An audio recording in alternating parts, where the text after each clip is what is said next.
Hi, I'm LJ Ramirez, your host in today's episode. I would like to share that being second isn't a consolation prize but rather a platform for growth and success. Often in life, we're conditioned to believe that only first place matters. Because of our parents aim us to believe that first place is everything, right? But what if I told you that there's immense value in coming second? Let's unpack this notion together. Being second means you're in a race. You've competed, you've challenged yourself, and you've proven that you're worthy of recognition. It takes courage and dedication to even get to that level. Being second allows you to learn from the person or team who came before you. You get to study their strategies, their success, and their failures. This insight is invaluable and can propel you even further in your journey. Being second shows resilience and determination.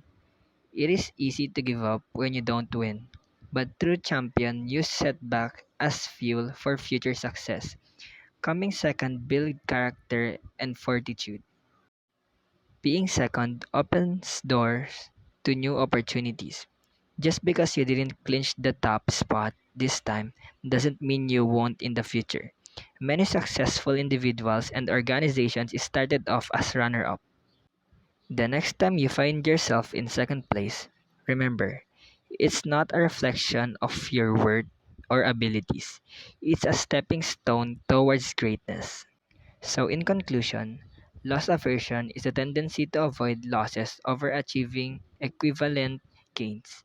People feel pain from losses much more acutely than they feel pressure from the gains of the same size. Again, I'm LJ Ramirez, your host in today's podcast.